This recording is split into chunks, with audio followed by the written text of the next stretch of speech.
अस्सलाम वालेकुम। ये है टोयोटा प्रीमियो 1.8 लीटर और इसमें हमने इको फ्यूल की हाइड्रोजन किट इंस्टॉल की है। इंस्टॉलेशन हम इसमें कंप्लीट कर चुके हैं और कंप्लीट करने के बाद अब आपके साथ शेयर करते चलें कि हमने इसमें क्या क्या जो है वो किया है, क्या क्या चीज़ें लगाई हैं।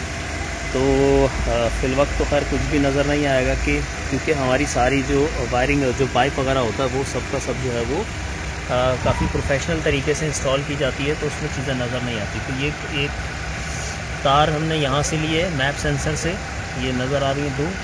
इसके अलावा हमारा जो पाइप है तो ये रहा एक पाइप सीओटी के अंदर। इसमें एक पाइप जो है वो गैस का है जो कि फ़िल्टर के अंदर HHO गैस आ रही है। ठीक है जी, फ़िल्टर से पहले हमने उसको लगा दिया है पाइप को, तो HHO गैस जो है वो फ़िल्टर से होते हुए इंजन में चली जाएगी। ये इस पाइप में यहाँ फ्लेक्सिबल में यहाँ भी दी जा सकती है। ये हवा के रास्ते में कहीं भी छोड़ दें तो हवा के साथ मिलके ये गैस HHO गैस इंजन में जाएगी। इंजन में जाने के बाद इंजन की जो फ्यूल की परफॉर्मेंस है उसको बढ़ा देगी। तो उससे पेट्रोल जो है अभी 40% जल रहा है, तो फिर HHO के साथ जलने के साथ जो है ये 50% से ऊपर चला जाता है, जिससे फिर हमें 30% की फ्यूल की सेविंग मिलती है। इंजन ऑयल आराम से जो है वो डबल तक चलना शुरू हो जाता है। वाल्व वगैरह सारी चीज़ें साफ़ हो जाती हैं। कैटालिटिक कन्वर्टर साफ़ हो जाता है, उसको अलग से साफ़ करवाने की ज़रूरत नहीं पड़ती। इंजन को भी जो है वो अलग से साफ़ करवाने की फिर बाद में HHO कार्बन क्लीनिंग का जो प्रोसेस है उससे साफ़ करवाने की ज़रूरत नहीं है। ये काम गाड़ी के अंदर खुद ब खुद जो है ये किट करती रहेगी। इसके अलावा 3 से 5 किलोमीटर का सेविंग हमें एक्सपेक्टेड है इस गाड़ी के अंदर भी। ऑलरेडी जो है ये हाईवे पे चलती है तो 5 किलोमीटर हो सकता है, 6 किलोमीटर तक भी चली जाए, तो इतनी जो है उसके अंदर सेविंग हो जाएगी। और उसके साथ ही एक हमने रिले लगा दी है, फुल स्विच खोलेंगे तो ये किट स्टार्ट हो जाएगी। अच्छा जी, फ्यूल लाइन के साथ साथ हमारी जो वायर है वो पीछे डिग्गी में चली गई है, वो भी दिखा देते हैं। एक मिनट। अच्छा जी, ये हमारी किट आ गई कोने में। इसमें गैस का स्टोरेज किसी किस्म का नहीं होता, सिर्फ पानी ही स्टोर किया जाता है। ये वर्टिकल रिजर्वायर है, इसमें पानी डलता है, डिस्टिल्ड वाटर। अभी इसका लेवल हाई से थोड़ा सा कम है, कोई 250-300 किलोमीटर चलाने के बाद इसके अंदर जो है वो पानी डालने की जरूरत पड़ेगी। तो उसके लिए ये कैप खोलें, यहाँ से पानी डिस्टिल्ड वाटर इसमें डाल लें। उसके बाद बात करें सेकेंड चीज़ की, तो वो है हमारा बबलर। ये रहा, जिसमें कि HHO गैस के बबल्स बन रहे हैं जो कि इस सेल से आ रहे हैं, पीछे रखा हुआ सेल। और करंट इसमें कोई 5-5.5 एम्पेयर 6 एम्पेयर तक चला है, दैट्स इट, काफ़ी है, बहुत ज़्यादा करंट हम नहीं लेते। और ये बबलर के अंदर जो है वो बबल्स बन रहे हैं और यहाँ से फिर ये गैस एयर फिल्टर में जो आगे मैंने पाइप दिखाया था ये वही पाइप है, यहाँ से घूमकर ये गैस जो है वो इंजन में चली जाएगी।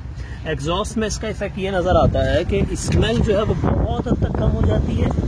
ये गाड़ी अभी जो है वो वाटर ड्रॉपिंग तो स्टार्ट नहीं की इसने, लेकिन जो स्मेल है वो बहुत हद तक पेट्रोल की कम हो जाती है, क्योंकि मुकम्मल जलना शुरू हो जाता है फ्यूल। और जो है आप कुछ अरसे के अंदर फिर ये वाटर ड्रॉपिंग भी स्टार्ट कर देगी। ठीक है जी, तो अभी चूँकि कार्बन बहुत ज़्यादा है इसके अंदर, तो बाज़ गाड़ियों के अंदर ऐसा होता है कि वो वाटर ड्रॉप नहीं करती। अच्छा, लास्ट चीज़ हमारी जो है वो है इन्हांसर, जो कि हमने अंदर रख दिया है। इसकी सेटिंग कुछ हम चला के कर लेंगे और कुछ जो है वो हमें RPM से हम सेट कर लेते हैं। यहाँ रख दिया हमने इन्हांसर, ये इसको हमने तकरीबन कोई 2 पे सेट किया है। अगर RPM ज़्यादा नीचे ना जाए, ये थरथराना शुरू ना करे, वैसे चलते हुए इसकी सेटिंग ज़्यादा अच्छी हो जाती है, तो हम तो 3, 4, 5 जहाँ भी ये सेट होगा इसको करके छोड़ देंगे। बार बार इसको मूव करने की ज़रूरत नहीं पड़ती। ये हमारी HHO किट जो है वो हो गई इंस्टॉल। इसी उसका रीसेट किया तो इसलिए 0-0 है। ठीक है जी, तो ये है प्रीमियो और इंस्टॉलेशन हम इसमें कर चुके 1.8। ठीक है जी, अल्लाह हाफ़िज़। अस्सलाम वालेकुम। ये प्रीमियो का हम जो है वो इन्हांसर प्रीमियो का सेट करने चले हैं और ये तकरीबन कोई मैंने 4 पे सेट किया है। तो अब जो है वो गाड़ी नॉर्मल चल रही है। इसको अगर मैं मज़ीद बढ़ाता हूँ तो गाड़ी चलते हुए लगता है कि जैसे अंडर पावर फील हो रही है हल्की सी, तो ऐसा फील नहीं होना चाहिए। अंडर पावर फील होने का मतलब ये कि पेट्रोल ज़्यादा कम कर दिया और जो हमने HHO गैस दी थी वो उस कमी को पूरा नहीं कर पा रही, जिससे गाड़ी अंडर पावर फील होती है। तो ये हमने नहीं करना, बल्कि इतना फ्यूल कम करना होता है कि जितना हमने इस गाड़ी को HHO दिया है, जितनी सपोर्ट वहाँ से मिली है उतना फ्यूल कम करेंगे, गाड़ी नॉर्मल चलेगी और गाड़ी की परफॉर्मेंस जो है वो बेहतर रहेगी। इसके साथ ही एवरेज भी जो है ऐसी सूरत हाल में बहुत अच्छा मिलता है। इसको अगर पावर, छोटी गाड़ियाँ होती हैं उनमें पावर का ज़रा इशू रहता है तो वो आमतौर पे इतना आगे तक नहीं लेकर जाते, बल्कि वो उसको थोड़ा सा पीछे रखते हैं ताकि पहले से ज़्यादा पावर भी रहे और थोड़ी सी सेविंग भी मिल जाए, तो ये उनके लिए बेस्ट होता है। तो इसकी सेटिंग बस हम यही करेंगे। ये हमने तकरीबन सेट हो गया और गाड़ी अभी चल रहा है, बिल्कुल नॉर्मल चल रही है, तो हम इसको अब छोड़ देंगे और ये यहाँ रखा रहेगा। अब इसे बार बार मूव करने की ज़रूरत नहीं पड़ेगी।